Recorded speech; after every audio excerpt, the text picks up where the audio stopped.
Good morning. How you doing? Good. How are y'all doing? Pretty good. Thank y'all for being here.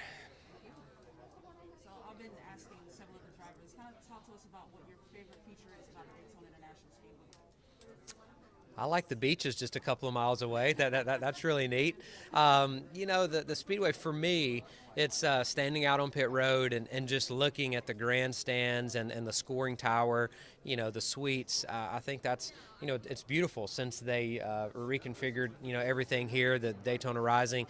They really made it really, really nice. I feel like that it has that stadium feel that, is kind of modern and really nice looking, but also has that traditional look of what Daytona International Speedway has been, over the past 60 years. So, yeah, just standing on pit road and, watching the cars go by, that's a feeling that never gets old. I know you're in semi-retirement. That's right. Is the idea just run Daytona every year and then that's it, or what? Yeah, I joke at Daytona's the best paying race. That's the race that I want to be in. But for me, it's kind of the best of both worlds. I still love racing. I'm young enough that I felt like I was in my prime from racing IQ and even a health perspective. I felt like I was strong and knew how to condition myself for 500 miles. But it just got really hard to try to be a full-time driver and do my best, and to be a full-time father and a husband. I couldn't do all of them. One of them was going to have to suffer. So, yeah, this is an opportunity for me to still be involved in the sport, race a little bit, get to see all my friends and have some fun, but also not have that stress and responsibility to be on the road 40 weeks a year and have to hop on an airplane next week and go to California. Does having won in the past, is it really, really valuable, or is it a mental thing, or is it overblown? I think that it has some value to have won at Daytona, and it does give you a little bit of mental confidence, but I also think that it gives your competitors a little bit of confidence that they can trust you. It's one thing to be in the race here and to run well, but when you have to make those decisions at the end of a race that determines who wins, who loses, who wrecks, who doesn't, that's invaluable experience. And I try to replay some of those thoughts through my mind, and the situation's never the same week in and week out or every race. Everything's a little different coming to the checkered flag, but you do replay those situations through your mind, and that helps you make the split-second decision that you'll have to make to try to win this year's Daytona 500. So I think for me, yeah, it gives me a little extra confidence, but I think for the competitors that I'm going to be racing with, they can trust me. They might go with me or draft with me a little better if they know that I'm not going to be a liability and be kind of a crazy man out there. One more for David. All good? I would ask you, just real quick, what are some of the things that you do to prepare yourself for the race, sort of mentally, listen to music, or some of your own professional? Yeah, it's a great question. I mean, for me, it kind of starts the week before. I really will go back through and watch a lot of the practice and even the dual races. And I feel like you can pick up on trends by watching the TV broadcast that you might not even see in person in the race, stuff that you just missed. So kind of just submerge myself in watching that and kind of getting the flow of the weekend, who's being really aggressive, who's not. And then the night before, try to get a good night's sleep and not stay up too late, and I do like waking up early on race day and just kind of getting going. Try to have some fun and, try not to think about the actual race a lot on race day. I think about it a lot, review notes and try to be prepared before Sunday morning. But once Sunday morning gets here, just try to enjoy it and kind of be relaxed. And it's kind of like that test. You just can't cram the last 30 minutes. I don't know that it really does any good. So if you're not prepared by Sunday morning, you're probably not going to be. All right, thank you, David. Go to All right, the thank next. you, We'll guys. move to the next one here. Hello, how are y'all?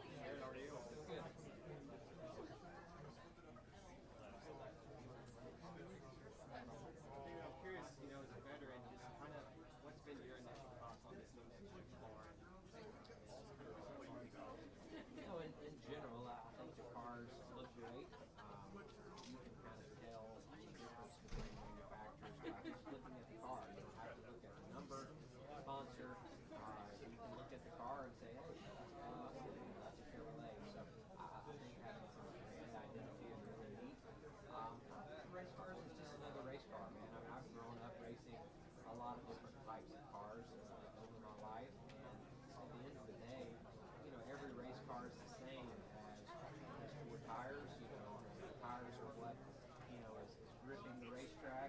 got to get into the corner, you've got to rotate through the center of the corner, you've got to stand on the throttle on exit, and whoever has the fastest lap time around the racetrack is going to be the fastest. And so it's just a new set of tools and parts and pieces that we're going to work with. We're going to have some different adjustments that we haven't had in the past.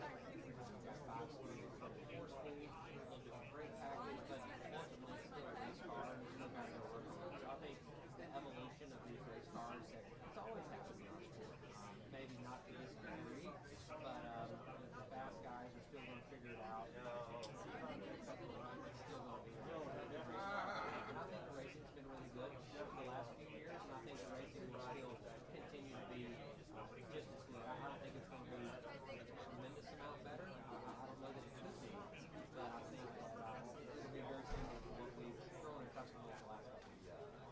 Has the supply of these cars impacted your preparation at all? Absolutely. I mean, typically race teams have a primary and a backup here, and generally they have a third car sitting back in Charlotte, North Carolina at the race shops ready. They generally got their California cars, or Las Vegas cars pretty close to being ready, but we were having to draw parts off of the Flash car when it got back to California to put on the Daytona car before it came back here. So I don't think that's just unique to one team. I think all the teams are having a little bit of anxiety. Obviously, everybody got here, all the cars are ready to go, but I do think that it's in the back of everyone's mind that we just can't afford to lose a couple of race cars down here per team. That would be a really tight box going for the next couple of weeks. So yes, the parts and the supply chain it's a real thing, and that's just part of motorsports and racing, and I feel like that's just part of the world we live in. But they'll make it. I feel like being back here, media day. I know, last year it was kind of a weird year, but just what's it like being back? You've been here for many years. Yeah, I mean, it's always fun to walk in and see the interest in all the cameras and just talk about the Daytona 500. It's a fun week, and it's really a race that can stand alone and hold its own.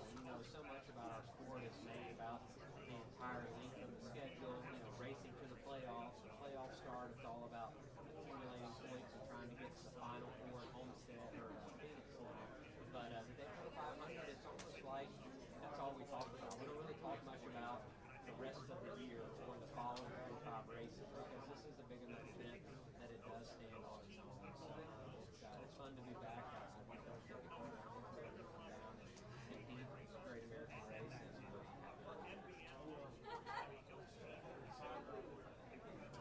hey, good morning. How are y'all? Good to see you. Everything okay? Yeah. Staying busy? Oh yeah, always. Probably not as much as you. Oh yeah, I don't know. You guys run pretty hard. I'll be busy for now, but then next week I'll be busy.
saying, just like telling them you're going to be for someone that can progress and show right. I'm doing that, but I'm also pushing for rest yourself. If I'm going to do joking, that's not right. Car, without practice, go out to the super speed of field. It doesn't make sense. It's a lot of small areas. You need to say, I'm going to sell my work harder to try to make it work. I'll take care of it. It's just, I understand that now because especially why he's so passionate about it. Because I see these cars that have a race team, let's cars and race track all over the detail. At the end of the day, it's a fast car. It probably will have to make those races. That's how it should. But I didn't get to see how Oh yeah. Okay, so Thank you. is he going to come down or does he watch on TV? He'll be watching on TV. Yeah, he made it to Talladega last year, so we're gonna put the bug back in. So he'll probably do that. Good. That's cool. That's good. I mean, all of them are very, very similar to me. They're two separate ones. Okay. So pretty straightforward. We can focus up and we're good to go. 2020, while we get to celebrate, still now the second time we listen to having it with 2 months ago, I'll hold it up and beyond imagine. Every time I look over and see those trophies at home, 3 of them, like, just felt like I blinked. If you win this year, do you think you're going to get air games, Georgia Major? We're working on it. I'm on a part, but yeah, definitely. Hey fans, it's David Reagan. Welcome to the World Center of Racing. This is an exciting time for our sport. My favorite Daytona time, whenever he is, first ever Daytona title in 2005. We had here in LA for this year. What is it about the Every real estate that was very good thing. I was thinking about the Daytona about that. I think about tradition and just such a long list of things in our sport. Going back to the very first one, that was obviously there was some warnings about this a year ago. Birds are rare. Multiple victories in the racing here and sort of separate here from the pack.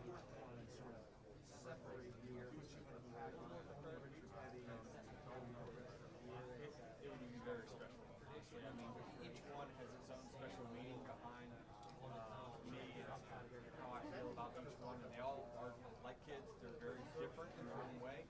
But, I mean, certainly you want to keep putting your name up higher and higher on the list of the greats that run the Daytona 500.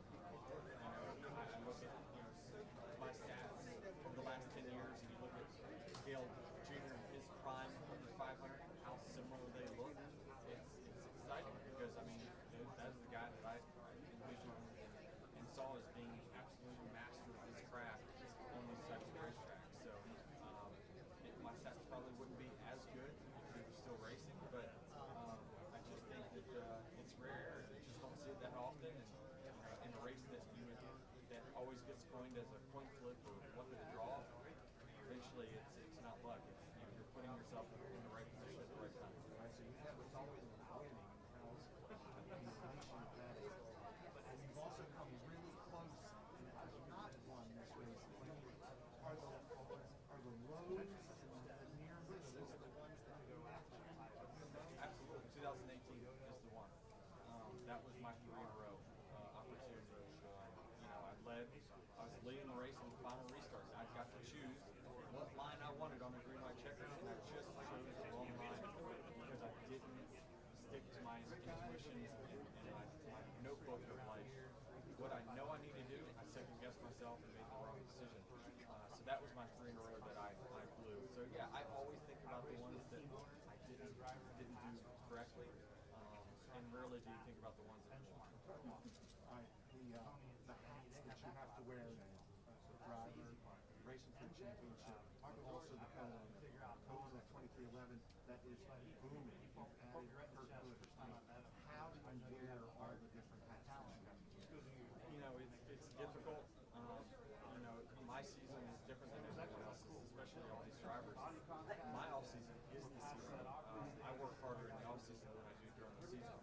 My Monday through Friday is booked and has has been for months. And so ever since we, really December 1st, I took 4 weeks off during Thanksgiving, but when I say take off, it means all I did was answer emails, do Zooms. I wasn't at the shop every day like I have been. But, I really enjoy this time of the season now because I can start to get into some sort of schedule and some sort of repetition of where I'm going to be and when I'm going to be there. So to me, this is where work kind of ramps down a little bit for me. The work has been done. You create the second team, and now it's up to them to go get it done. What's the best part of these you like the most? Trying to be honest, it's just the control of it. I mean, when I've kicked around the tires of ownership and I kick around with some current owners, hey, can I buy a minority interest in your team? I wasn't going to have the control that I wanted to, or the autonomy to run it like I saw it fit. And so what's great about my relationship with Michael is that I have someone who's obviously passionate about the sport, but also knows when he doesn't go in that competition side. And that's where I come in and able to steer the ship in the direction that I see fit. Two more for Denny. You like a new car? I do. Generally speaking, I think it's a very good car. It's still got some work to do to it. We will continue to evolve it just like we have all the other generations of new cars. It all will take time. So I want to really temper our expectations super early in the season because we will continue to evolve it. That's going to make it better on the competition side. But don't expect too much too early. My first memory probably was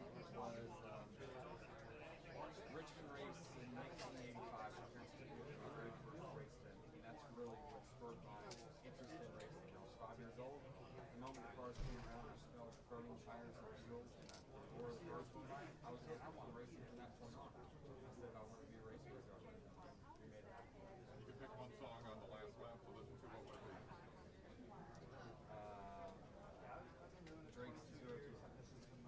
As someone who's obviously won this race and ready to see what it means.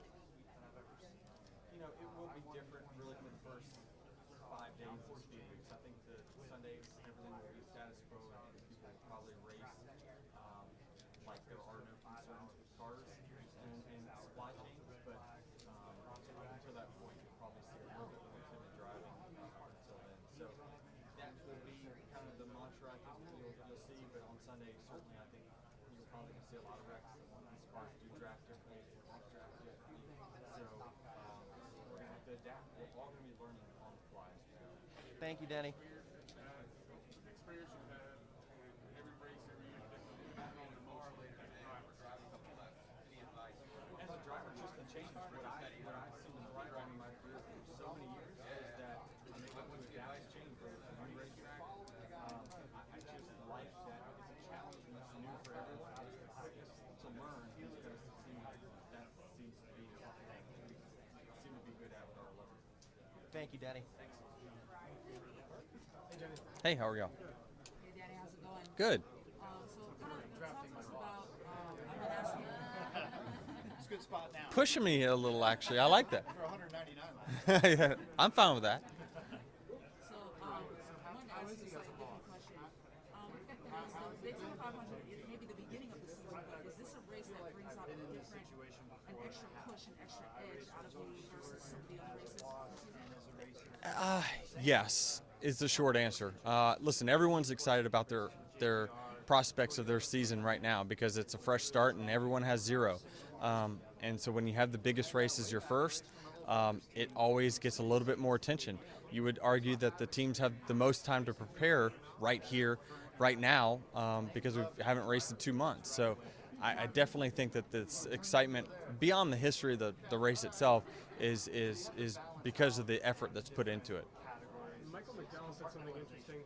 He said, the prevailing idea here is how much luck is involved at the end. But he said when you look at the data, it's mostly the same guys that are there at the end with a chance to win. You agree with that? I agree. It's always been coined as a wild card race, but I don't believe that. I think that you've seen some first-time winners like Michael McDowell, but I said last year, and I said it 20 minutes ago, Michael McDowell was no surprise for the people who actually have been watching the Daytona 500 or participating in it for the last 10 years. He's always in the picture as long as he's running at the end of the race. So I agree. It's the same guys. and the coin that anyone can win is probably overused a little bit too much here. Do you lose, if you lost, and if you are really honest with yourself, any motivation to win this now that you've won it a handful of times, or is it still there just as much? I want to. I want to keep moving up the list of the greats that have raced this racetrack and this particular race. And so, listen, for the last 10 years, we've stood on our own and been one of the best. I don't hope that changes. I don't think it will change, but you never know. We're going into a new car that drafts differently, and we're all going to be learning on the fly. But for me, the motivation remains the same, and that's to win one more. Say again. I'm excited to see how it turns out. I don't know what kind of racing we will have. I think the guy right behind me, Kurt, will have a better idea. He tested there, and whether it delivers the type of racing that we're ultimately hoping that we would get when we built that track and configured it the way that we did. So, again, it's all up in the air, and it's part of the unknowns that everyone's talking about right now.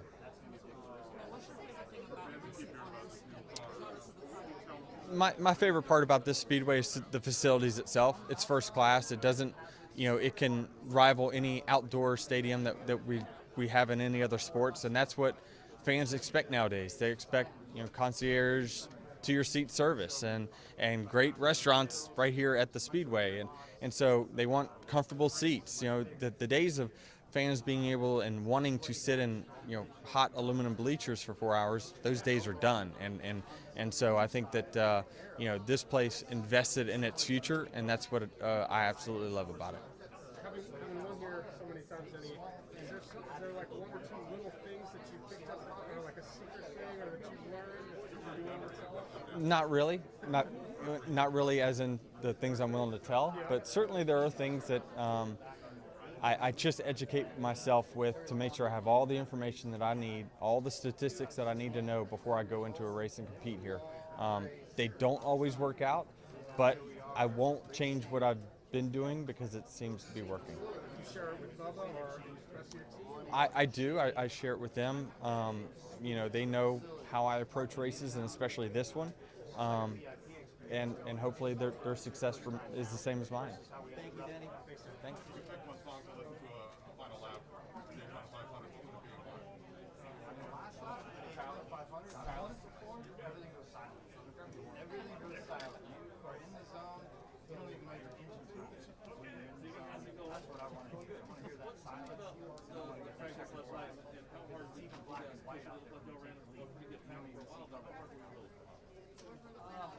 We didn't push it that much. I think we kind of didn't want to make contact with each other. Take control of things. So just kind of ran on the race here on that track right there. Didn't get side by side. We got that box. Just wanting to make sure we preserve our cars. Atlanta's atmosphere and the way the track will drive will be more like a super speedway race. So anybody that came to a race in Atlanta before, it's brand new track. It's like you're going to Daytona, Talladega, except at a mile and a half the size. So things are going to be quicker. There's higher in the draft. We'll see how all that combo fits. Versions of it. Man, it was cool and sketchy. We just went on this, they're testing every other month. Because they're constantly improving. This is probably no different. For sure. Yeah, everything we learned in Daytona, we'll blend in at Atlanta. Then you still might have to go and work down for this car because the track is smaller and we're going to be bunched up in a smaller area. We still want that stability within the ring. But guys that are going to win are probably going to be in a low drag situation. Thank you, Kurt. Appreciate it. What's up, guys? How are you? Good. I've been asking each of the racers, what's your favorite thing about the Daytona International Speedway? About the whole thing in general? Yeah, like the track itself or even the facility. What's your favorite thing about the speedway? I mean, the way we kick off our season, it's with the Super Bowl. And so just driving in, you feel the kickoff and that electric atmosphere of, boom, the biggest race of the year is coming up. And the new configuration of the grandstands and the fan amenities and just the view that you have now of that stadium effect. This place is world class, you know, and the way that Daytona continues to set the trend for other tracks with the fan zone, the garage area. There's always something cool going on here first, and then other tracks follow. Kurt, are you the last, like, of the old school, not afraid to mix it up if you see something wrong with somebody, charging kind of drivers? Are you the last of that kind of crew? Yeah, I would say me and Harvick are the last two. You know, I always like to say Harvick's a little older than I am, and we'll be out there as the old guys with as much knowledge as we have, but yet we're with two quality teams to still run up front, and that's the best part. Is I've been through different teams in the past, and to still be in this position, to be racing for Michael Jordan and Denny Hamlin, Toyota, to be out there running for wins, and in my 40s, it's an exciting time for me. Do you take kind of pride in that, or do you just is that just the way you are? It turned out that way. I didn't know. 2 years ago, I had a nice video where I was showing myself driving through the Keys, running a NASCAR car 200 miles an hour over a 7 Mile bridge, and I took it 200. And I thought that was kind of the runoff. And Monster Energy called, Toyota called, Denny called and said, hey, we know you don't want to drive off into the sunset. Let's roll. So it's neat when the phone keeps ringing. And the advice that I got to really commit back to this was with Mark Martin. He stuck around for a little longer and won races and had a shot at a championship late in his career. And Mark said, man, when that phone's ringing, you go keep driving your rear end off. What are your thoughts on changing the track up in Atlanta? Yeah, Atlanta's going to be a whole new place. I loved that I had that box that I wanted to check there and win the last race on the old surface. I was able to achieve that with the Ganassi group. Like if you've been to Atlanta the last 20 years, it's all new. It's a brand new facility with the track. So go there with that expectation of it's a whole new place, and it'll draft like Daytona and Talladega, except at a 1.5 mile size. Do you take anything from broadcasting, what you've learned doing that, and bring it into the driving? Is there any carryover for you? For me, I've been jumping in the booth to do Truck Series broadcasts, and I primarily did it through COVID and being separated from the track. It helped me get in rhythm. On a Friday, calling a race, I could predict the track better when I would show up for my Sunday race. So now with things getting back to normal, we have some practice sessions. I'll still do a couple truck races here or there, a couple Xfinity. It just helps me be in rhythm for race weekend, but it's also a new hat to wear and a new job and a new situation, which I just call extending the bridge. Extending the bridge in a sport that's given me so much. It's an opportunity to possibly do some commentary after I'm done driving. Did you enjoy it? I do. It's a challenge, and it's like this new next-gen car. It's brand new, and not a lot of us know all the ins and outs, and I definitely don't know all the ins and outs of calling races. One more for Kurt. Era here with the new car. Can you think of an era of NASCAR past that you really enjoy, and maybe that was the golden era of NASCAR driving? This to me is that. 1972 was a big switchover of the cars. 2008 was the introduction of the car of tomorrow. This is that same feel, but the direction and the energy and the hype is like, dude, this is big. And the Coliseum event went off really well. And with what we have right here in front of us, hopefully the cars draft like they've been showing us in practice, and we put on one of the best Great American races. Do you do something extra? Do you find an extra push for a driver in itself in terms of getting 500 in comparison to other races? Oh, yeah. Oh, yeah. This race, each day you wake up, it's like, all right, I need to check off more things off my list so I know really how to focus on that lap 199 in the race. So right now you're trying to absorb everything and learn what new car's doing. But, yep, it's the hype of this race, the intensity, the passion, just the overall glory of winning this race. My name's on that trophy. I want another one. Thank you, Kurt. Appreciate it.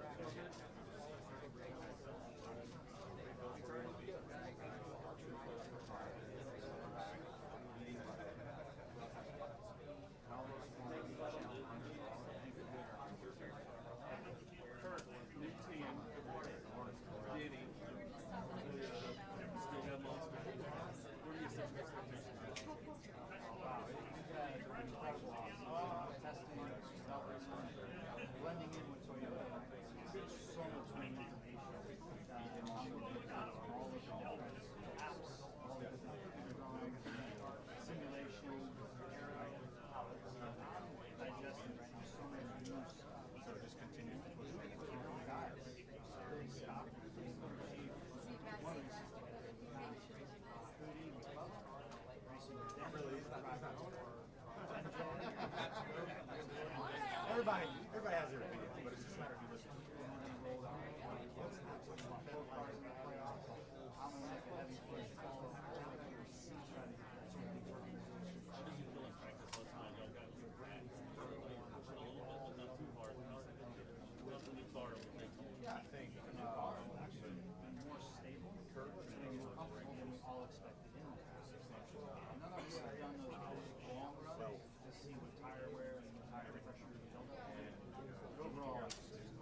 who I get, I feel that.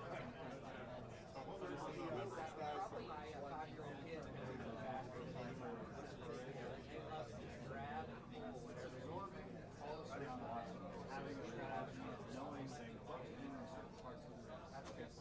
Ultimately, you've got to be in that top feeling of your car and see white flag and everyone's racing the truck stuff. And each position's different. So you have to, it all stacks. You have to practice. Yeah, I was talking about that earlier. What's your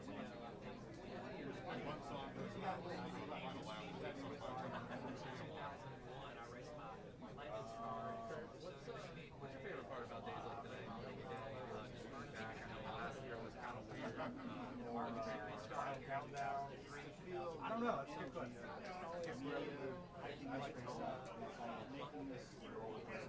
Last one.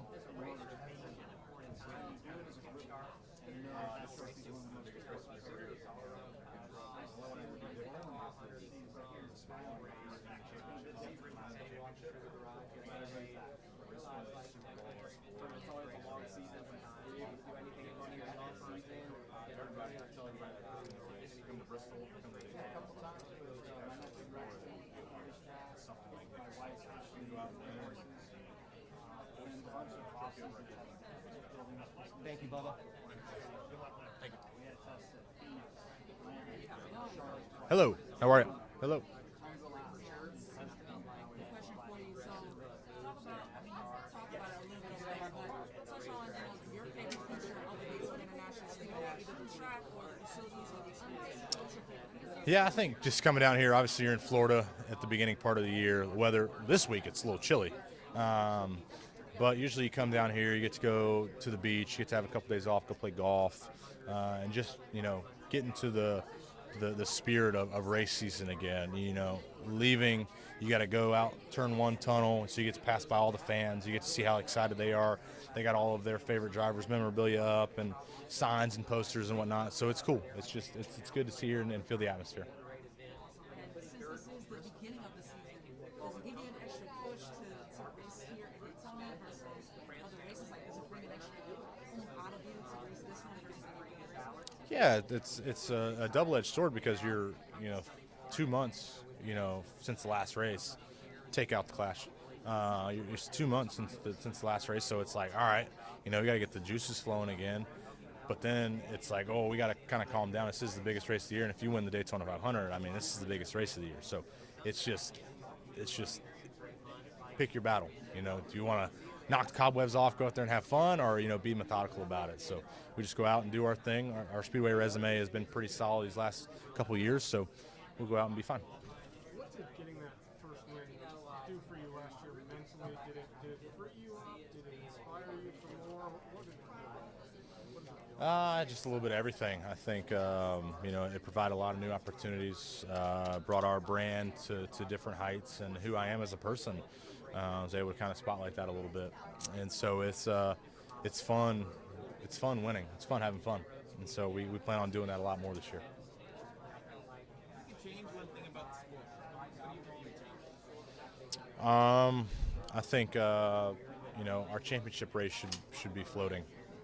We pick our best markets and venues, and obviously the time of the year matters. In November, you can't go to certain markets, whether that's because of rain or cold temps or whatever. I don't think we can go to New Hampshire in November, but I think that should be floating, just like the NBA All-Star stuff or Super Bowl floats around different venues. So I think that would be cool. Does having been very close to winning here before, does that give you?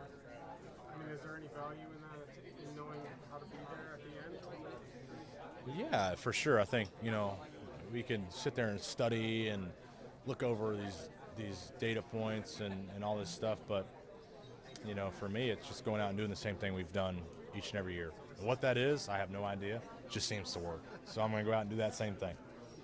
How valuable is the practice time now with the brand new cars and the whole setup and everything? Yeah, this is big. Looking at how the practice schedule is set up for this next gen car. It's going to California. I think we only get like 20 minutes. So to have a full 55 minutes is nice. One question, one more for Bob. Nope. Good. All right. Thanks.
sir. We're going to meet you right down the line. Oh,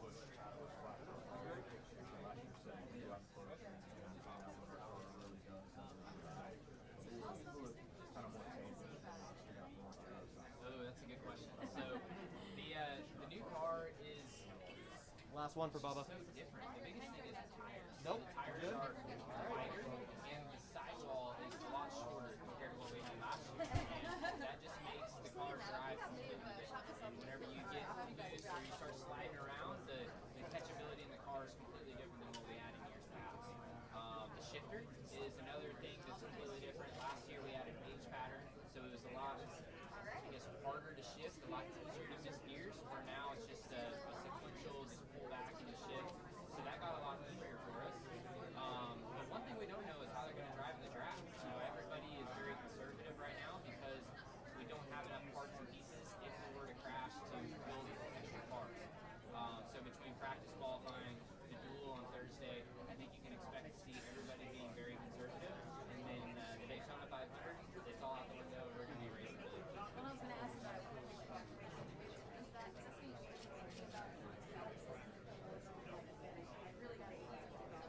So I will say that the car owners really want us to be thinking like that. As a race car driver, you try and think about it, but as soon as you hit the racetrack, sometimes it goes out the window. So, you know, you just try to do your best to put yourself in good positions where you're not making risks and taking chances that you don't need to. But you know, pace points, and those points that it pays are extremely important to getting the season off on the right foot. So you got to weigh that out. Risk versus reward. If it's worth taking the chance or making a move that might end up in a crash or might pay off the points.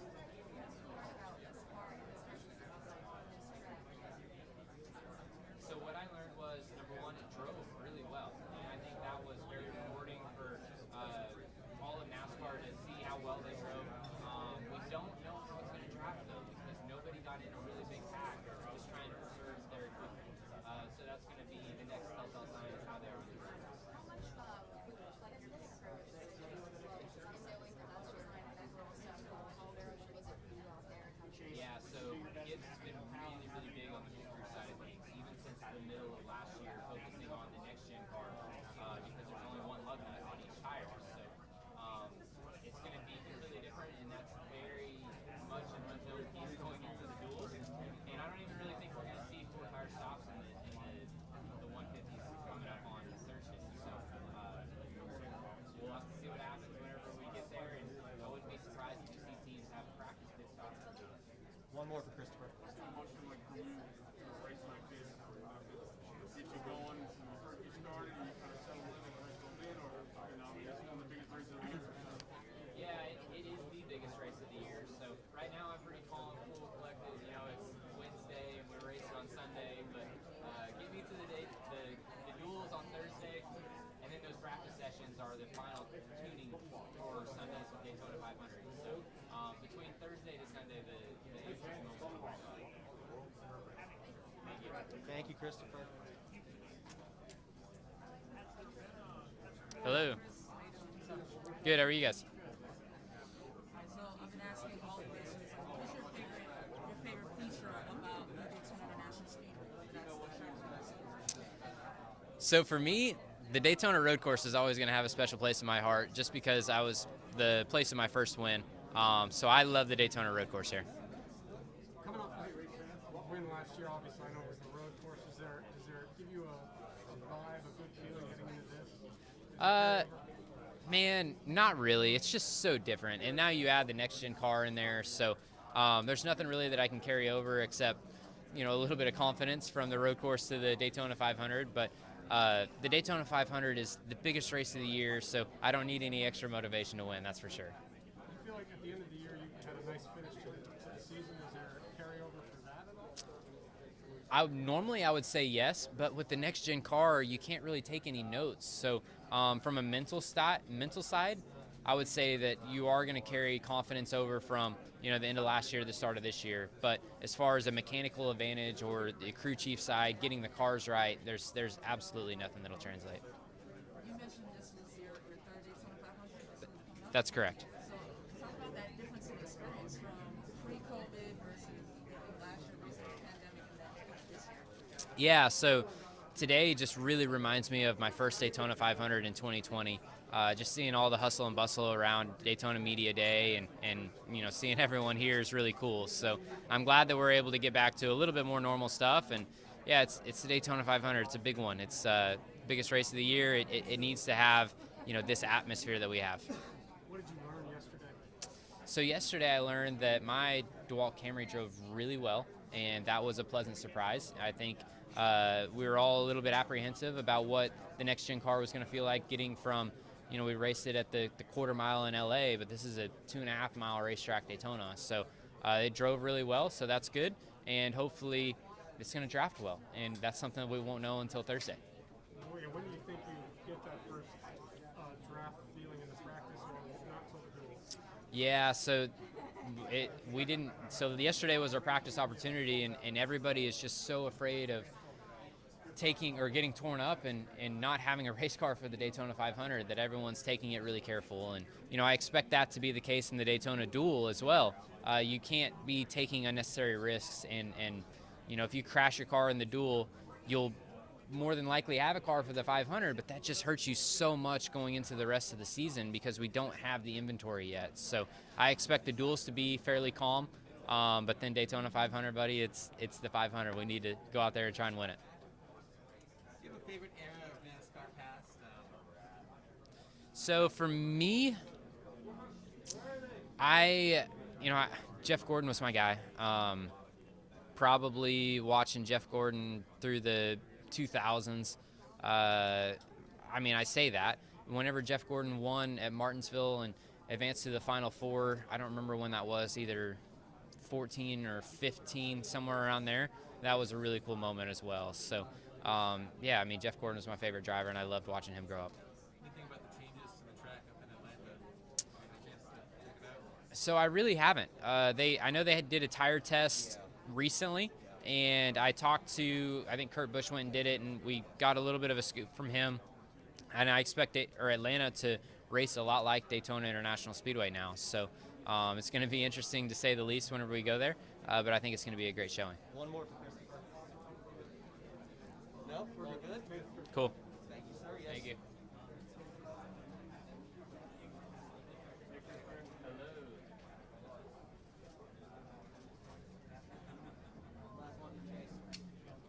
Let's start with that last time you guys got to experience. What was that like for you? How'd you enjoy that? Different atmosphere, the different track, sort of different. Yeah, so the Clash was amazing. It was really cool to be able to go to LA and race at that Coliseum Pacific. The crowd was amazing, the atmosphere was amazing. The racetrack ended up being really good. I thought the racing was well too. So we saw a little bit of everything. We saw heat races that went off without issue, and then we got into the LCQs, right? So we saw pretty much a demo derby of an LCQ. The cars, they took the contact well. The drivers were really good sports about it, and I thought we saw a great show out there. Talking about the practice, you're talking at least half of the teams in those things are taking NASCAR. How important is that to you? Yeah, I think it's really good. And seeing how many people enjoyed the race, watching the crowds out, and the crowd's reaction whenever they got into that LCQ, everyone was beating it down and moving people out of the way. That was really good for that, I guess, that next generation fan, right? And just they were able to enjoy the process and then come back out there driving. Just how's your preparation? You're always trying to kind of paint contextually what's going on. Look at the cars coming from. Yeah, so the biggest thing is just making sure that you take care of your equipment. That's the biggest thing that's been parsed into all of the drivers know. Make sure that you get through practice, which we did so far. Get through qualifying, get through the duel on Thursday, which is going to be a really hard part, and then get into the Daytona 500. And once you get into the 500, all the gloves are off. We're going racing, and you're going to have crashes, and hopefully you're not in them. You're trying to win the Daytona 500. Last year was definitely dominated by the atmosphere and 6 cars. Now you kind of almost sees like this. When you just with you and your team after the week, or does that just kind of knock it to the late night? Yeah, it's all going to be a toss-up now. And with this next-gen car, nobody knows who's going to have the advantage.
2 more for Chase.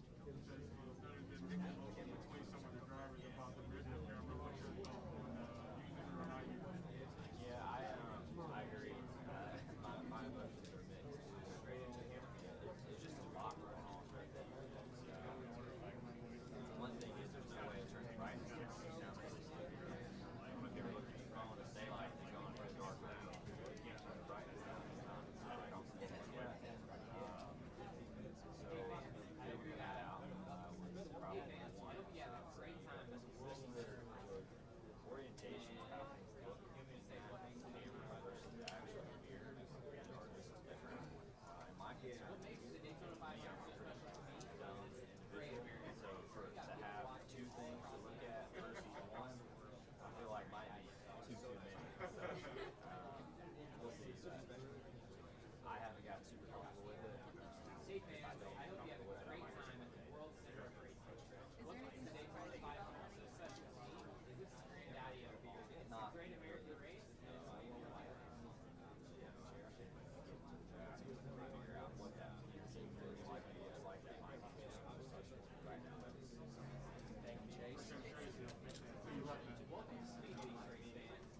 I guess. So what I've been asking a lot of the racers is, what's your favorite feature about the My favorite feature about the track. or the facility, either one? What's your favorite thing about the track? That's a great question. You know, it hosts the Daytona 500. I mean, it's a massive event. We all want to win it, you know. The track is the track. They have a really cool playground over there in the bus lot. I enjoyed that when I was a kid. And the media center's nice, you know, so a lot of great things. Just from the outside, it would seem like of all the big things, this is the only thing left for you in your career. Do you look at it like that? No. There's the Southern 500. There's the Coca-Cola 600. There is this. Indy. None of those boxes have been checked, so there's a lot of boxes. How much does that motivate you? Yeah, I would love to. You know, those are all races I want to finish and say we've won, and I want to check all those boxes at some point. I've been close to checking a couple of them on a couple of different occasions, so hopefully we can get over the hump. Since this one is the beginning of the season, does this one kind of cause it to bring out an extra effort to some extra races? I don't think so. You know, I take each week really seriously, and I look forward to those events, regardless of where we're going. You know, I do think that this race always does just feel a little different from the standpoint of it's a massive race and it's the very first one, which is kind of awkward. You know, most sports aren't like that, so it is kind of weird to have such a big event at the beginning of the year.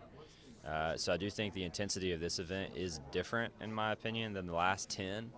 You know, when we get to those last 10, I feel like things really get fun. You know, things really start to matter, and you might win or go home that weekend, which I think is really cool. And it makes it more fun for me. Like, I want to go. My urge to be there is more because there's something on the line. But then with this, it's like, man, it's a massive event, but it's our first one. So it is just different. I don't really know how to describe it, but it definitely is a different feel. But it doesn't take away from the magnitude of the event. Michael McDowell said something interesting. I think the prevailing thought is it's just a lot of luck at the end of this race, and whoever's there is there. But he said he looked at the data, and really, it's a lot of the same guys that are there at the end with a chance Yeah. to win. No, 100%. I mean, you know, you look at Denny has won a lot, but honestly, Ryan, I feel like Ryan and Denny have been the two guys that find themselves somehow, some way. They have found themselves right there having a shot to win these things. It seems like every plate race we've run over the last like 3 or 4 years. So obviously those guys have a feel and certain things they look for, and it must be real and translate because they continue to have shots at it, and the rest of us pretty much don't. you've been very close.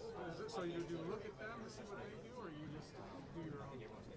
I think you have to be yourself. You know, you got to find what works for you and find that comfort and what you're trying to see and the decision-making process that goes on. So it's hard. It's hard to look at somebody else and try to mimic that. So I think you got to go with what you feel is right and massage on that over time and try to find some more consistent finishes like those guys. There've been plenty of changes lately with your cars and races. To say that we did it, please, with the direction of the sport? I have no hesitations, no problems with it. You know, it's the same for everybody. So when that is the case, it's kind of hard to complain about it, really. So yeah, I'm good. What have you learned so far? What did you learn yesterday with practice? Like I said, I don't know if I said it to y'all, but I feel like yesterday was super similar to the days of old here with the other car, just with the way the single car runs. I mean, really similar to what we've had. So I think when we start to draft, we'll probably see the differences a little more and start to dive into that. One more for Chase. Nope. Perfect, thanks.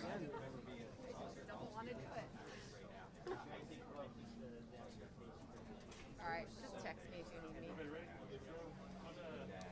Just gotta make sure. That's what I told Mom. I got a different story.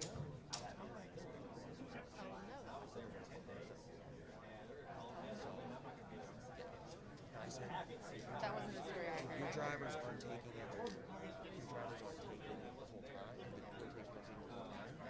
And yeah. Where do you go? What mindset do you put yourself in, knowing that your cars are what we did, and you have to start my heart? What kind of mindset? You know, I think find yourself out. I think everything will be okay as long as we race. The car is about accurate on Sunday. Chaos is always what you do. Yeah, a little bit. Watch a bunch of wrecks. I always try to hope that that's not the case.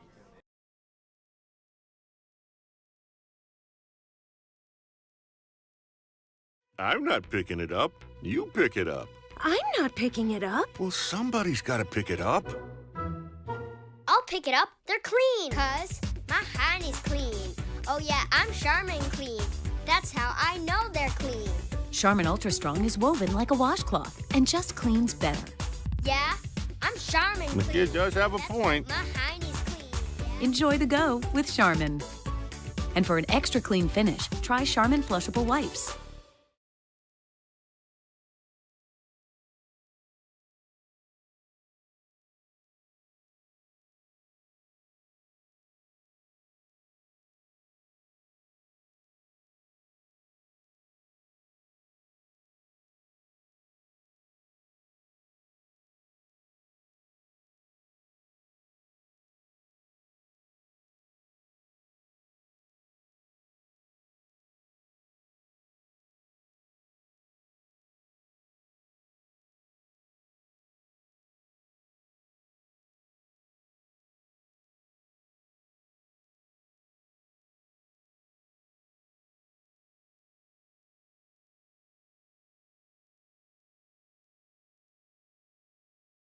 Still there, so that's probably one of my favorite features. Even though I don't have children, it's nice that it's still there and my dogs go play in it. So that's a good little feature about it. Ryan, I know you did some TV work as a reporter. I want to know what you learned and what you can teach me about being a TV. Yeah, I did. I've done some pit road reporting and some booth stuff for Fox. And I will say, when I first started doing it, it gives you a whole new respect and perspective on, reporters, the pit road side, the booth, because, as a driver, you don't know what goes on in someone's everyday job, right? Until you're actually thrown into it, you're like, there's a lot more about this than I wouldn't, that I know. And gosh, everyone works their butts off on finding out the stories on, teams or drivers switching radios around, running to different pit boxes. I was exhausted by the end of my pit road reporting debut at I think Pocono it was. So it just gives you a whole new perspective on kind of how that world works and what their job is to find out, how our race is going, because I'm just worried about myself in the car. The reporters, they're worried about 10, 15 other cars in their section. So where are you pit road reporting, or what do you? Where and you're outside. I mean, gosh, I was burning up. I was sunburned by the end of it. I never have to worry about getting sunburned in the race car. So it is just a heck of a job, and they gave me a whole new perspective and respect for it once I was thrown into the trenches, really. So.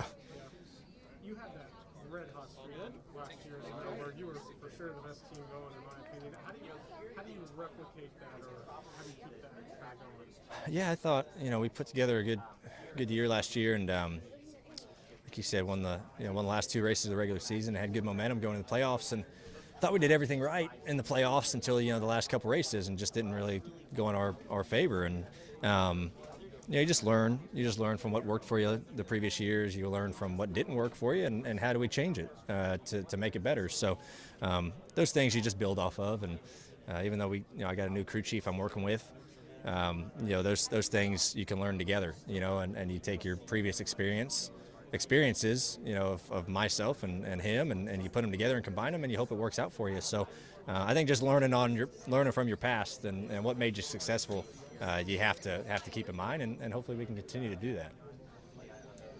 Past 30 years, almost half of the Cup Championship drivers came out of the state of California. Do you have any opinion on I didn't know that. California? I don't know. The weather's nice out there, I guess. I don't know. Hey, that's a good thought. I never thought about that. It's a heck of a thought. I'm from Ohio, so I don't know what we got going for us. Not as glamorous as California, I guess. I don't know, but I don't know. Nice weather out there, I guess.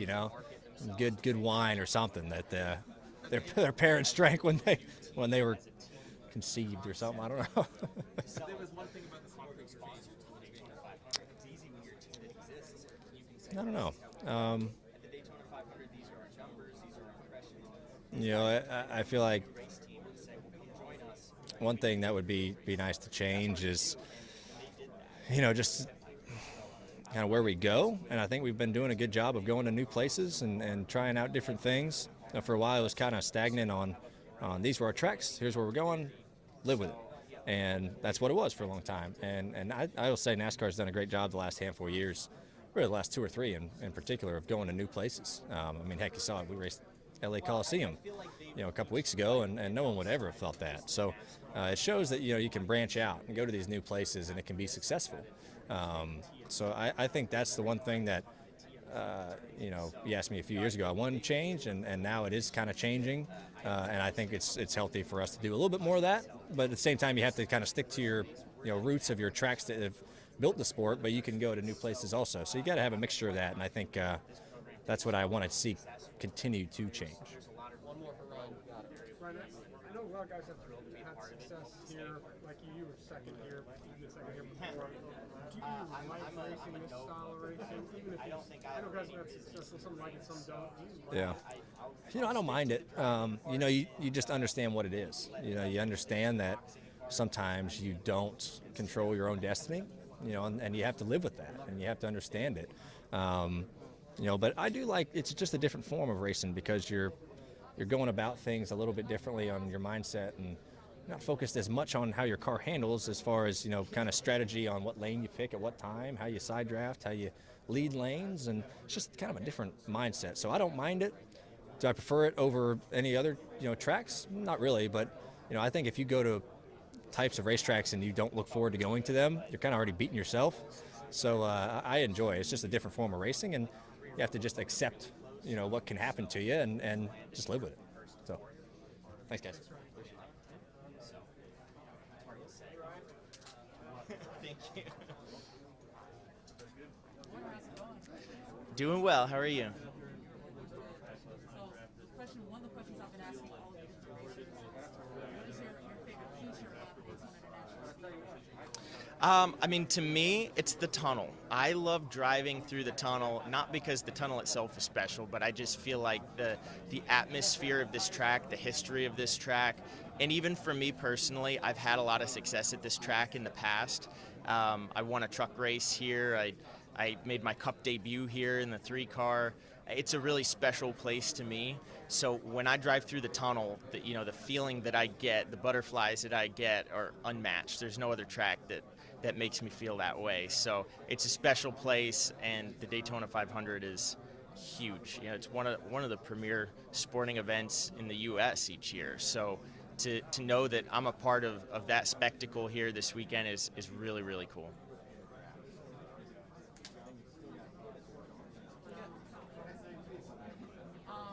Just to follow up with that, given the fact that it is such a unique race at the beginning of the season, does it bring out an extra in you? Does it draw out more to be able to get that win compared to some of the other races? I definitely would say it drives you to be that much more aggressive and take that many more risks, because the difference in winning the Daytona 500 versus doing well in the Daytona 500 is bigger than any other event that we do each year. You want to win this race. And for me, the position that I'm in, I have to make this race. There's 6 of us going for those final 4 spots, and so that's a challenge in itself, and that brings out a grit in you that is required to be able to make this. We're going to lock in 2 tonight from qualifying and take 2 more from the duels tomorrow. If you're one of those guys that has to race their way in the duel, you're going to have to dig deep and find that new level of grit to be able to do that and put the car in the position you have to make this race. And for us, the Daytona 500 prize money is huge for a new startup team like us. So there's definitely a lot of emphasis put on making this race and what that could do for our team, what that could do for our budget this year, what that could do for me personally in my career, as I'm just starting out early at this level. So it's a big weekend. There's no other weekend like this. With the new car, we're entering a bit of a new era in racing. Can you think of an era in NASCAR racing past that was your favorite? Maybe it wasn't NASCAR. Honestly, I'm probably one of the newer NASCAR fans. I started watching NASCAR when I was about 10, 12 years old, which I guess to most adults isn't actually that long ago. That was probably 10 years ago. So, I really started watching in the Jimmy Johnson era when he was in the middle of winning his 5 consecutive championships. And so that made me the biggest fanboy ever of Jimmy Johnson. So he's always been my hero and the driver that I've looked up to. And when he announced he was retiring a couple years ago, I was disappointed because at that time I was racing part-time in Xfinity, and I knew, I'll never get to race against him. That would have been really cool.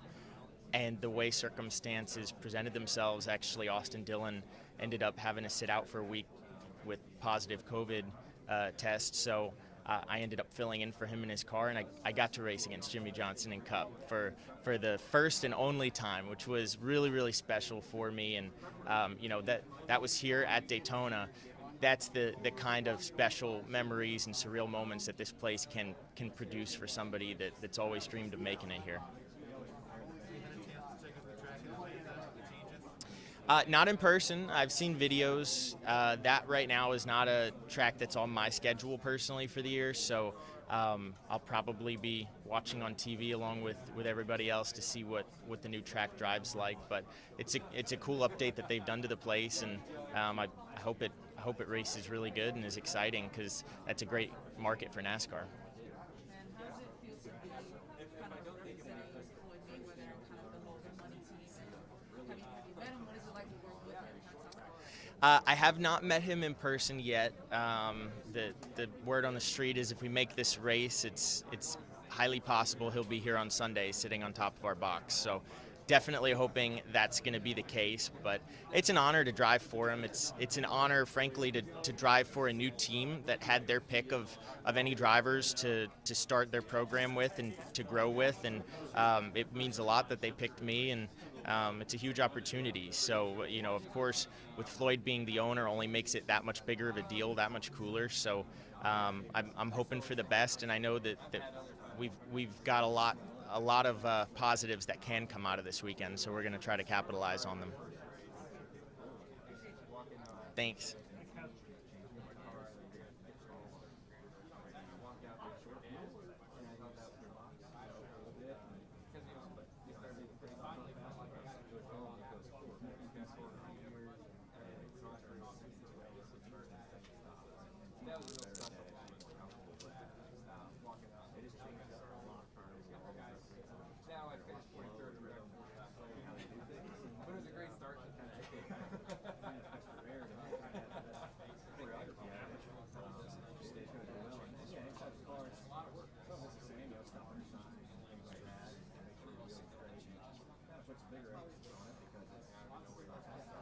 so many different changes to the car. There was more things that we stumbled early. Probably the biggest thing that stands out. Thank you, appreciate it. Move right down here. Thank you.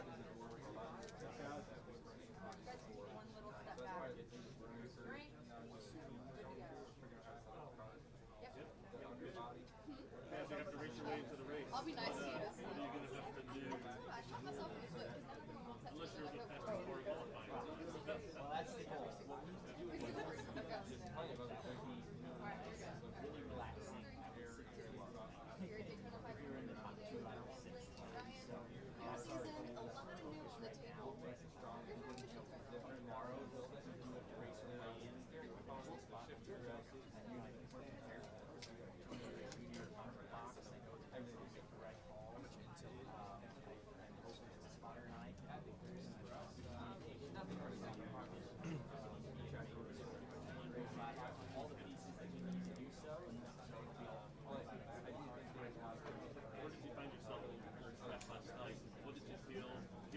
Two more for Joey. What is this car like? I got around some cars in the race. Celebrators?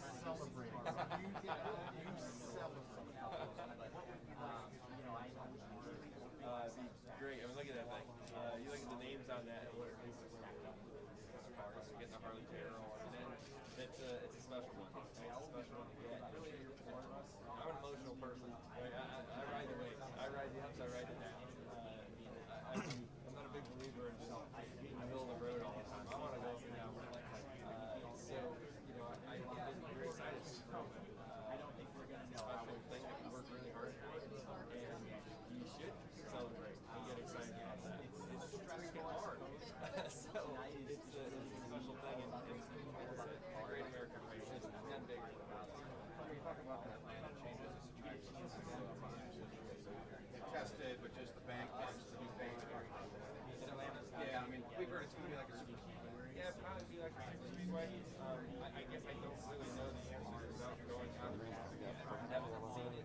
From 1050 to probably from 1020 to 1050. Do you want to start now? That's pretty good. Probably scary. If you want to, I'll bring him over here and we just ask him.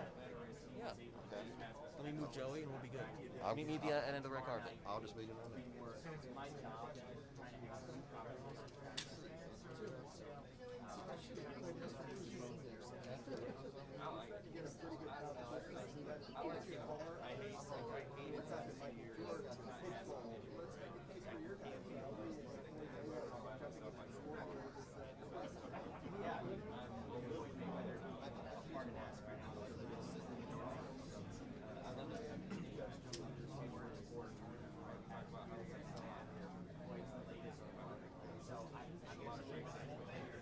Thank you, Joey.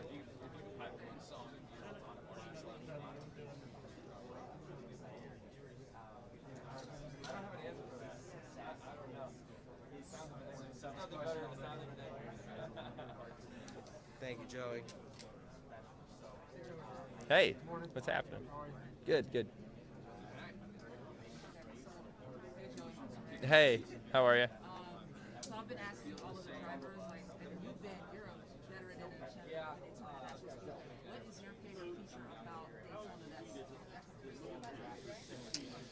Man, my favorite feature, I mean, there's so many great things about Daytona that makes it special, right? I mean, every year, like one of my favorite things is just landing. It's warm. You get off the airplane, you drive into the tunnel, and it's just like, I don't know, it's a feeling that like the season's about to start. And, usually we're down here for a couple weeks, but still a fair amount of time this time. And it's just kind of like getting back in the flow. And I love that feeling. It's like always been I don't know, as soon as you land, you kind of get that feeling that the season's about to start. And I love that. The Speedway itself, plenty of other stuff, obviously. Victory Lane is the best. What other part of the racetrack could be better than that? Congratulations on the new baby. Thank you. Does that change? I know you have other kids, but does being a brand new dad again with a newborn change anything for your perspective or anything? It makes it busier and harder to balance things. That's definitely changed.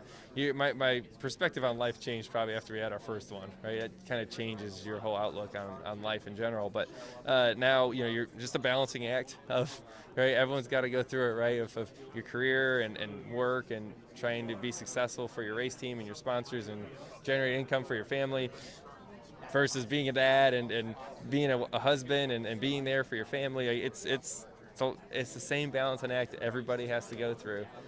We don't have a 9-to-5er here. It's a lot. So trying to balance that is always a challenge for sure. I asked Denny, and I got an interesting answer out of this, but as a former winner here, are there any things that you picked up and learned, or tips and tricks that you'd be willing to share with us? Any insight? Not really. I mean, there's plenty of things I picked up on. I don't know if I want to share everything. There's so much that goes into super speedway racing that this isn't a luck thing, right? I mean, there's sometimes you have bad luck and you get caught up in a crash, those type of things. But I don't think if you look at the top 4 or 5 drivers on super speedways on laps led, those guys are up there all the time, not by chance. They get it. They understand it. Their spotters understand it. They communicate well. They have good cars. They have good strategy. And they position themselves to lead a lot of laps. Now, the same drivers sometimes, a lot of times, get caught up in the crashes because they're up there in the mix of it, right? They're not riding around in the back, hoping to luck into something. They're up there racing, going for wins. So there's a couple different mentalities on how you can attack the 500. But usually the ones that win or up front a lot aren't there by luck. One more for Joey. Given you've now seen track pre-COVID, during the pandemic, and then now talk about what that transition is like. It was great that we were able to race and compete during COVID, but I absolutely hated it. It was horrible. It was a great win for our sport to come back first, first sport back. All those things were good that we found a way to do it, because it was better than sitting on the couch and not working. But at the same time, you're going to a racetrack, there's no fans, there's no media, there's no, when you win the race, you get out and it's quiet. Nobody's cheering. I mean, your competitors aren't going to clap for you. They're not going to cheer for you, right? I'm not going to cheer for someone else winning. So it just made it, it took a little bit away from it. So I'm so happy to see that, this thing's sold out for Sunday. Those things are just, we got fans, media day again, all this stuff's back to what I've been used to, and what makes our sport special and helps grow our sport is doing things like this. So I'm stoked about it. I'm glad we're back. Thanks, guys. Yeah.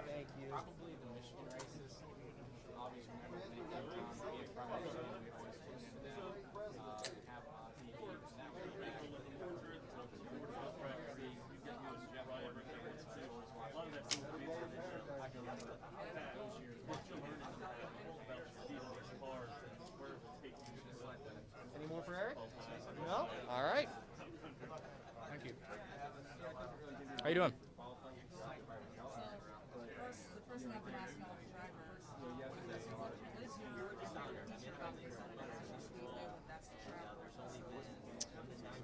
Definitely. Number one's got to be the track.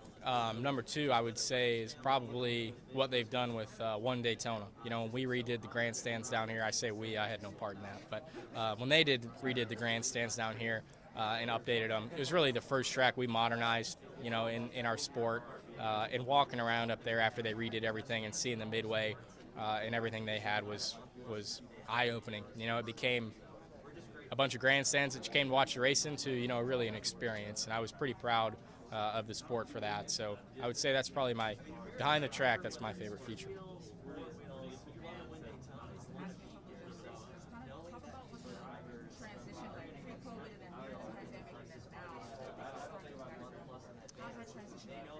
Yeah, it has been a lot. It's been a few years now, and pre-COVID, I would say the easiest quick compare is probably pre-COVID to now. We're getting more back to pre-COVID, but we still don't really have as much practice. We won't have as much practice through the year. Don't think we'll probably ever get back to the practice that we did before it.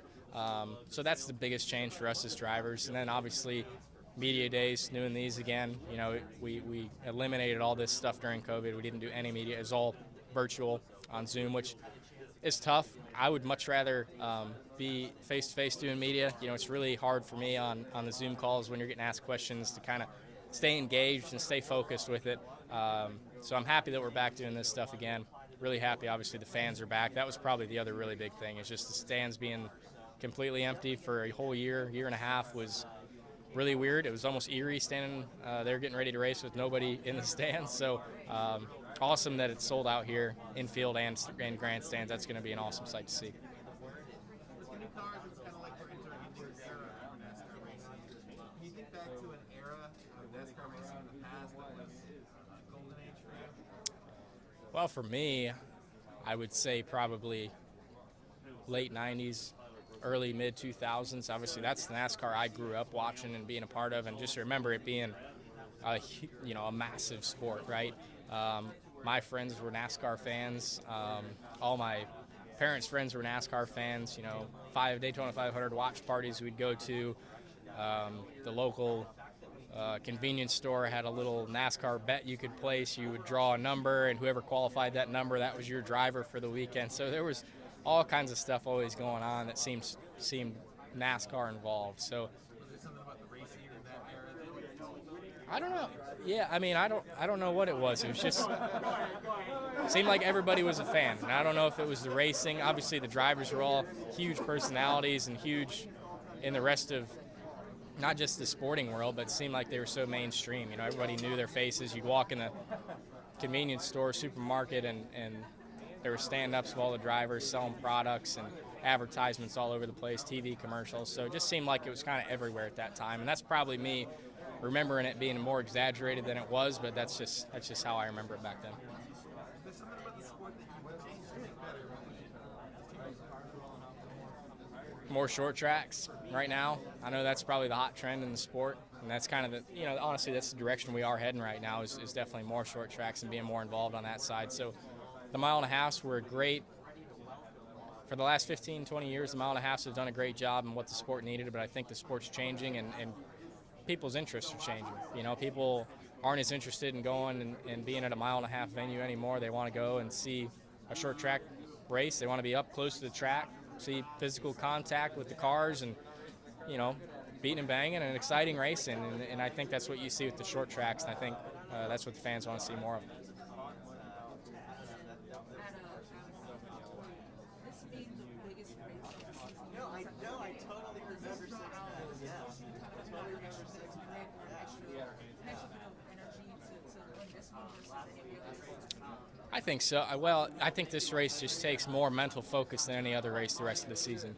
There's a lot of every race is tough, right? I mean, physically, mentally, you're draining yourself. But this race is on another level. Obviously, it's 500 miles, which is long. But staying focused for all 500 at Daytona. Plus, you're here the whole week. We got here yesterday morning, and we're not leaving until Sunday night after the race. That's a long time to be gone from home and be staying focused on one thing for the whole week. So it's just really. It's draining. It's tiring. You're wore out after this week. So I think there is a little bit extra you kind of have to dig down and pull out, especially when it comes around Sunday, to get out there and be ready to go. Thanks, guys. Right here, Eric. Thank you.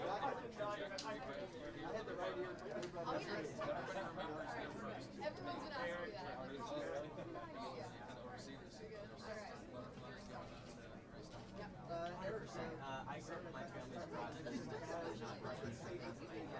I grew up a garage kid. I grew up in a racing family. My uncle and cousin raced at dirt tracks all over. I actually started as an intern in the summer of 2002 when I volunteered for the Daytona 500 in 2003. Remember it fondly, being on the back stretch and watching the cars roll off the tube. So for me, it's still a bit surreal. I'm the president of this iconic property, and being that racer at Parkhead is going on during the race this summer.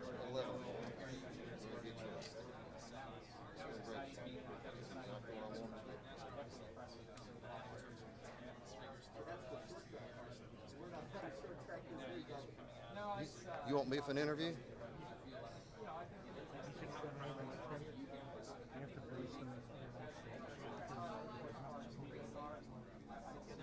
There's a lesson learned. Tell him what you just told me. Yeah, okay. Yeah.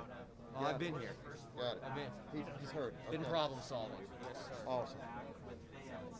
And, you know, not pretty long ago, NASCAR received Sports Business Journal's League of the Year award. That's something you don't win by accident. It's truly by leading and making very bold and tough decisions. We do proud of what our leadership has done, and, you know, we like to boast and celebrate that we have the most loyal fan base in all of sports, and the fact that we sold out the Daytona 500 a month plus in advance. I mean, proof is in the pudding there that we do have amazing fans, and we do really provide a dynamic and awesome guest experience. And so we sold out a month and a half in advance. We're just really proud of it.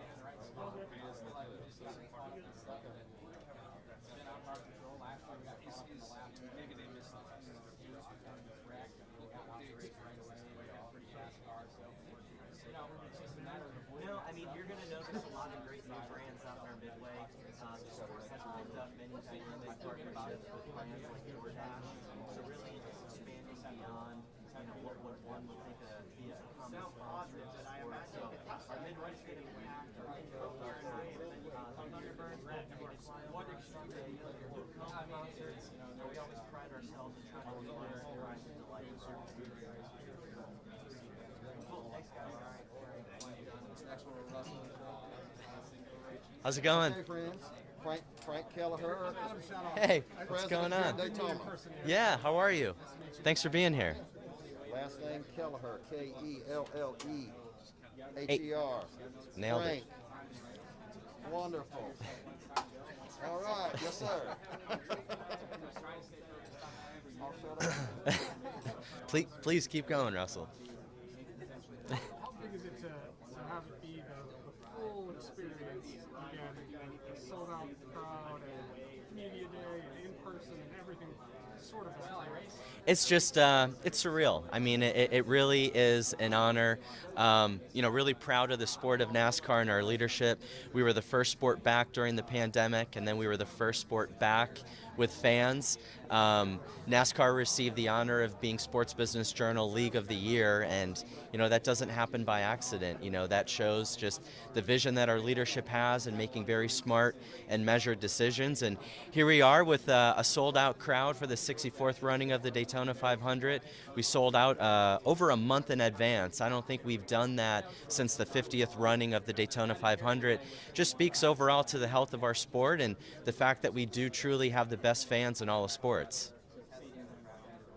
What are the changes that you made for fan experience or anything different, anything new this year? No, I mean, in regards to having some great new sponsorship with the brands like DoorDash as well as Ruoff Mortgage that'll be out here activating, you know, it's going to be that fan experience that our loyal fans have known to come into love, with a free concert from Luke Combs before the green flag of the 64th running, as well as the Thunderbirds are in town to do their flyover. So we're going to have all the pageantry that our fans are accustomed to.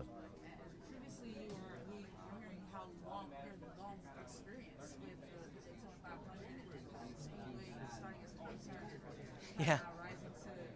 Kind of talk about how you've seen the sport evolve in your time between being an intern and now as a competition. Sure, it was 2002, and I did an internship. That was the summer between my junior and senior year of college at Marywood University, and I came down here as a racer. I grew up in my family's garage business, and it opened up my eyes to the business of the sport. And you know, 2002, 2003, the sport was, you know, really at a tremendous position. Many blue chip brands in the sport, and then I was hired in 2003 on the commercial side of the business, and that's where I spent the last 18 years. So I got to experience the recession, and then had to experience, you know, everything that we all went through in the world with the pandemic. So have definitely seen many ups and downs. And you know, right now there definitely is a very large sense of unity in the sport in regards to race teams and sponsors and tracks and the league, just all working together. I think it was a humbling experience with the pandemic of, like all sports in the world, being turned off of kind of, we're competitive by nature, but it was a little more of, hey, we better lock arms and do this together. And there really is, there's always been that sense of family, and there definitely is a very heightened sense of family in the sport right now. Well, great. Thank you all. Glad you're here.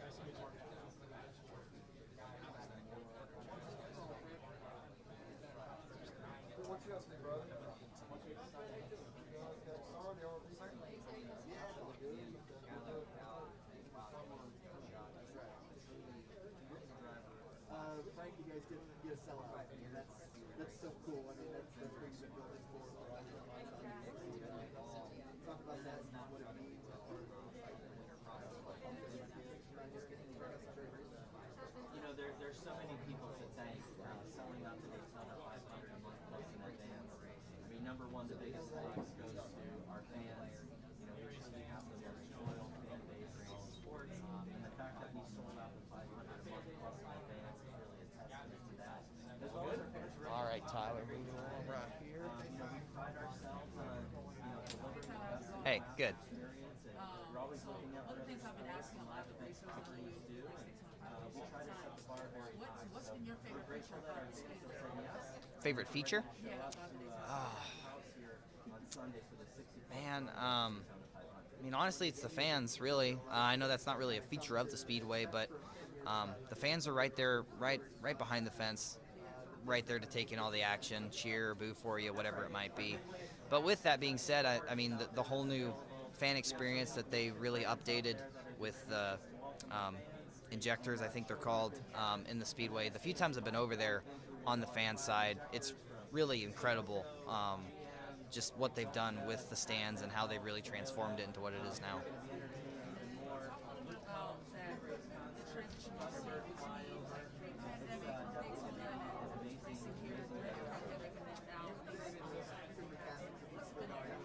It's been very odd, and I kind of came in,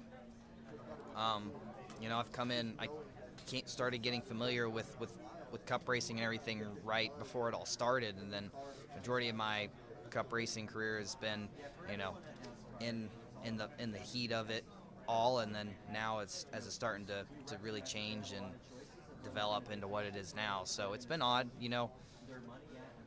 I was so used to and so excited for the multiple practice days, the long schedule to get familiar, and as a rookie I needed that experience, and not having it was an odd thing.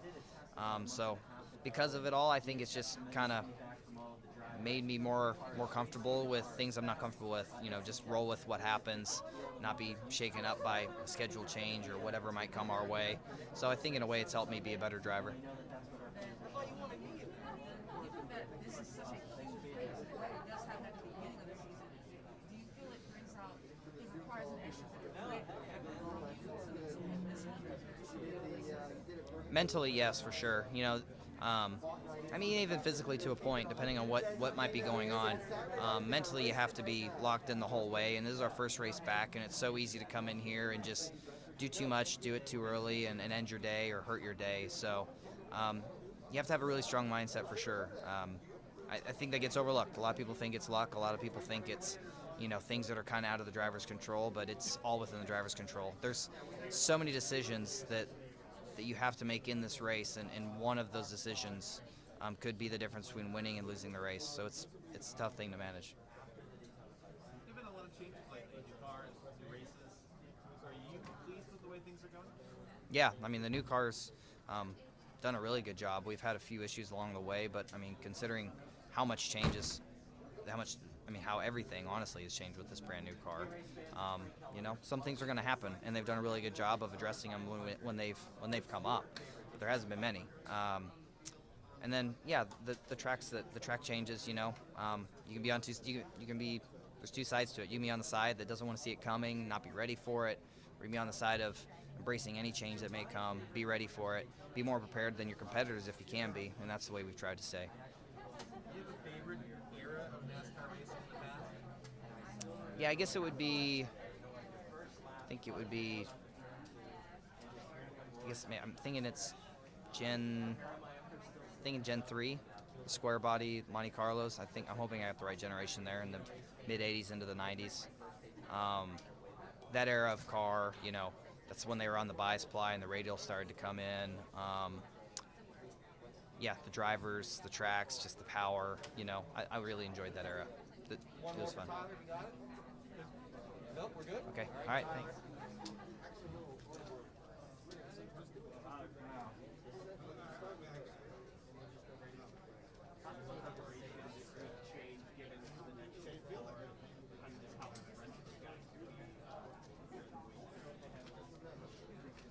Preparation changes and just becomes a lot more important. Hey, race fans, this is Frank Calif.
The Florida Lottery is proud to support education by contributing billions of dollars to Florida schools and awarding countless Bright Future scholarships so Florida students can do more than just dream of a brighter future.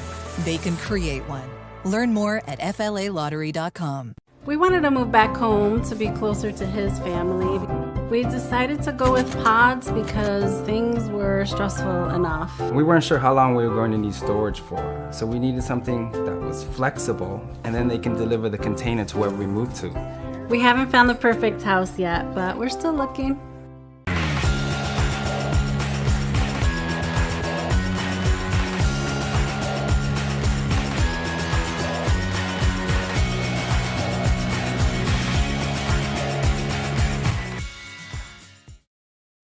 At Taco John's, you can expect one thing: so good. As in quality ingredients used in tacos and burritos made just for you. Every single bite. So good. Expect nothing less at Taco John's. At Duke Energy, we deliver electricity and so much more, like free home energy assessments, rebates for energy-saving improvements, payment options to help you better manage your budget, and even bill credits for helping the community use less energy. So no matter what you're doing, we can help you make better energy choices every day. It's just another way we bring power to your life. How much can you save?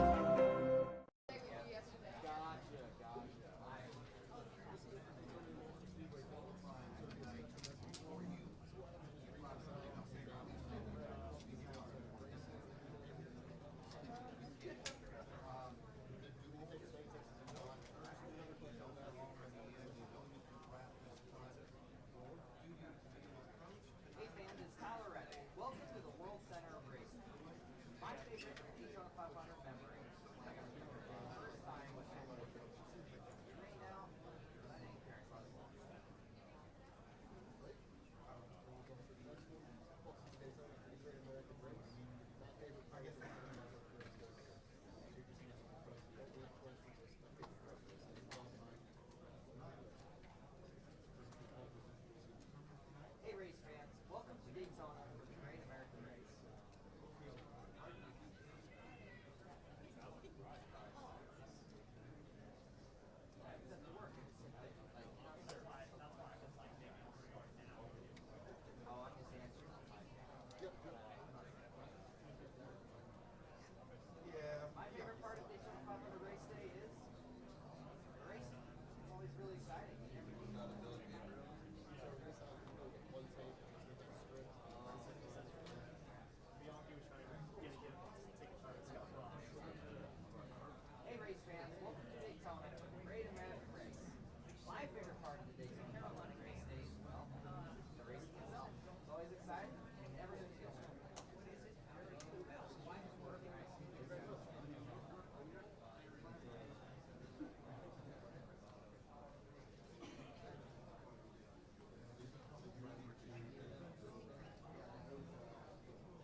Si quieres ganar esta era, se requiere más que estrellas para ganarte los galones. Y si quieres ganar en este escenario, tienes que matar tu ego antes de que puedas matar los gigantes. Es por eso que este equipo está construido de manera diferente.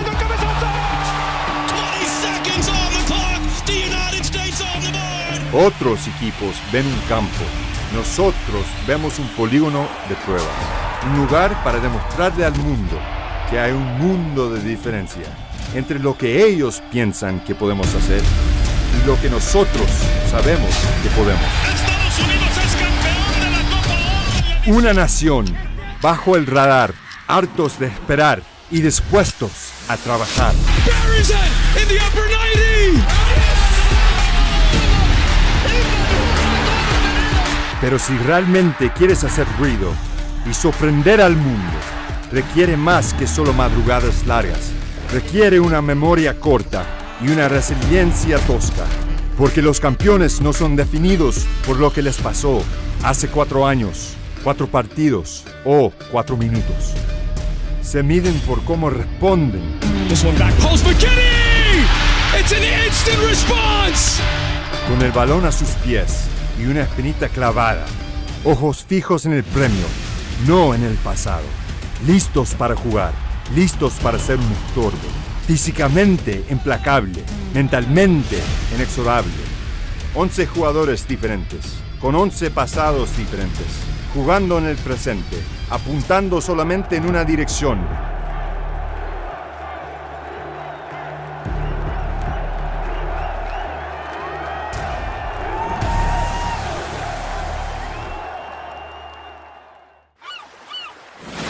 Catch a wave of excitement with the new Guy Harvey $500,000 Florida Cash Scratch-Off, featuring tons of cash and one-of-a-kind promotional prizes.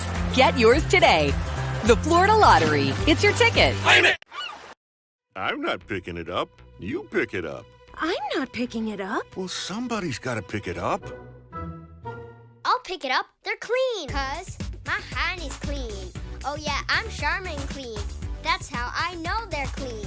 Charmin Ultra Strong is woven like a washcloth and just cleans better. Yeah, I'm Charmin The clean. kid does have a point. My hand is clean. Enjoy the go with Charmin. And for an extra clean finish, try Charmin Flushable Wipes.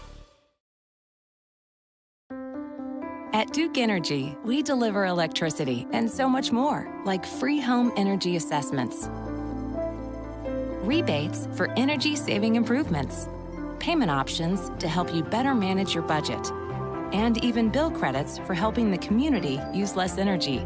So no matter what you're doing, we can help you make better energy choices every day. It's just another way we bring power to your life. How much can you save? We wanted to move back home to be closer to his family. We decided to go with pods because things were stressful enough. We weren't sure how long we were going to need storage for, so we needed something that was flexible, and then they can deliver the container to wherever we move to. We haven't found the perfect house yet, but we're still looking.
I would probably have to say Dale's win as a kid, getting like yanked up out of MRO, which is Motor Racing Outreach. During the races, my brother and I would be playing over there, and then Dale wins the race. We get rushed to victory lane, and at that point, you're like, why are you taking it from what I'm doing as a kid? And then you get to victory lane, you get to do the hat dance, so you know you're part of something that's very important and cool. So that was my first memory, probably going to victory lane.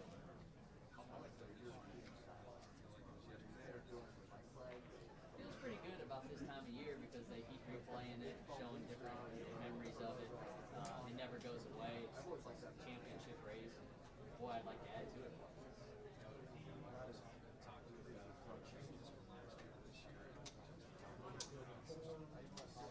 From a layman's perspective, how do you help understand as they see what are the biggest sources that you guys from? Well, I mean, there's a lot, but once you get it on the track here at Daytona, you can make it drive good and feel similar to what we used to have out here drafting. At other tracks, it's going to be a lot different, but for Daytona Speedway purposes, it's not much, there's not a whole lot different feel-wise. Steering's a little different, but we've got the car driving good. As long as I'm driving, it's not driving me. I'm happy.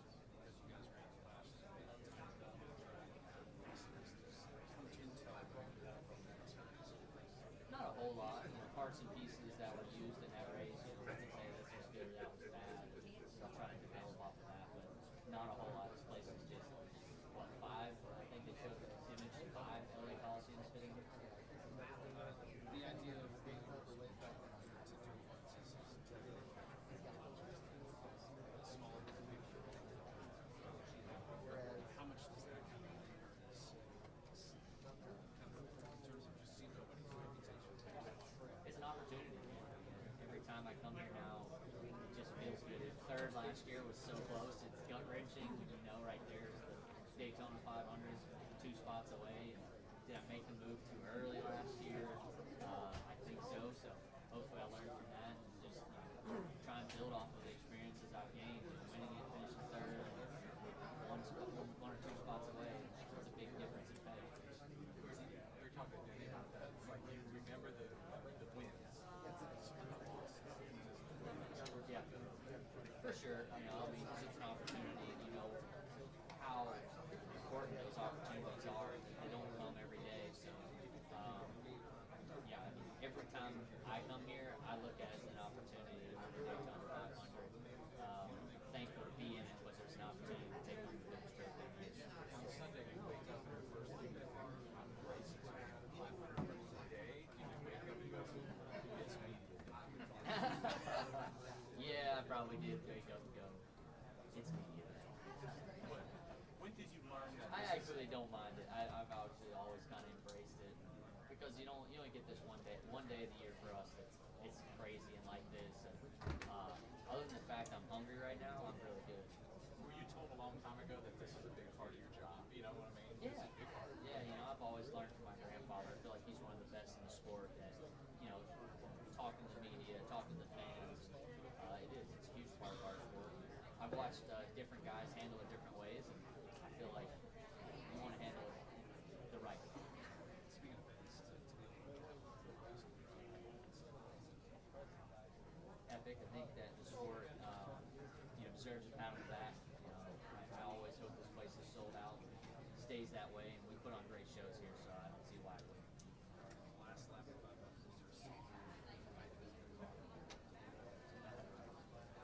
Oh man. You said pipe it up, so maybe pipe it up. I don't know. There's a lot of good songs. Right now, the list of Rage and Gardens is a good song.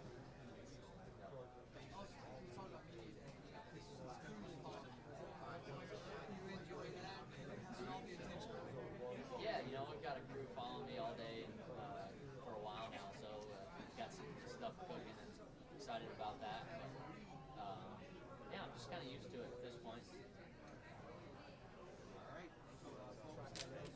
Thank you. Hey. How you doing? Good. Great.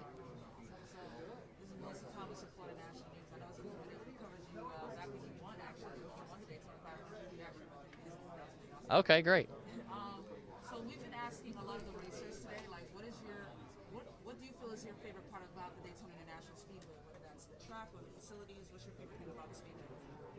Oh, man. There's a lot of things, you know. Just once you pull in to the bus lot where I'm staying over there, there's just a lot of memories been made for me over there.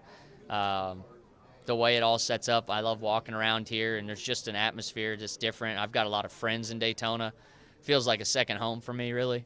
I've come here and on vacations. I've just been here a lot over the years. What is this like to have this crew following you around? I know there's a new show coming up. What is this like for you? No, it's cool, you know, showing them a life that we live here in NASCAR.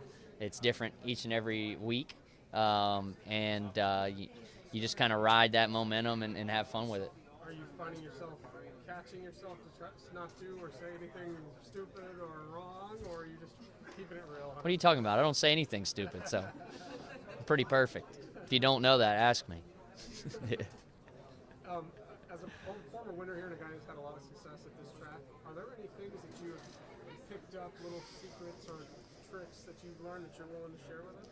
Yeah, I think there's some experience as far as me willing to share with you. I don't know if we're teammates like that yet, but yeah, I think there's just experience that goes along with this place, knowing that, you know, the hype can really build up certain things, and you got to be able to, you know, keep a level thought process throughout the weekend and really have something that you can drive when it gets down to it instead of just raw speed. Another question. This is the biggest race of the season, but given that it is at the beginning, do you feel like there's an extra grit that's required from you compared to some of the other races further down the line? I think it's pretty cool, obviously, you know, that we start our year off different than other sports where we start with the biggest race of the year. You know, obviously the championship race is huge for us at the end of the year, but this one's just different. I mean, it's the one race of the year that you're a champion for winning it. You know what I mean? It's a championship race. That's all I can say about it, and it proves itself every year. A couple of changes this year, new car, new races. What are your thoughts? Oh, well, the new car is, you know, it's performed well so far. We're going to learn a lot over the next couple weeks at a really high rate, and we want to be the team that learns the most the fastest. From an outside perspective, I think there's a kind of a thought of this race and other super speedway races being a lot of luck involved in who wins. Michael McDowell was talking about earlier, he said he looked at the data, and it's really not. Do you agree with him that it's kind of the same guys who are Yeah. There's data that proves that it's not a lot of luck? I totally agree with Michael. I think certain guys put themselves in better positions more often than not. You know, things got to play out here a little better for you, but there's certain guys that find their way to the front and constantly put themselves in a position to have an opportunity to win. Do you think it's because of strategy going in, or just they're stronger drivers, or what is it? I think it's just, you know, thought process. You know, we're all in control of the moves that we make out there, and you know, some of us, I think some of the guys that are good at this just, you know, put themselves in better positions more often. Do you have a favorite era of NASCAR pass? The 90s, you know, early 90s, probably pretty cool when I was a baby looking back at some of those races, but any Dale Earnhardt win. Thank you. Great, how are you? Adjustments for you guys as a team making this week, given the new car, and kind of the sense I'm getting is nobody wants to wreck, just kind of eliminate the spots and whatnot. Yeah. It's, you know, you still got to make the race car drive good, feel confident underneath you, and that's the things that we're doing to our car to make it, you know, feel like, you know, we're in control of the outcome with at least the ability of the car. But if we can, you know, continue to build on what we've got right now, I think it's going to end up being a good weekend for us.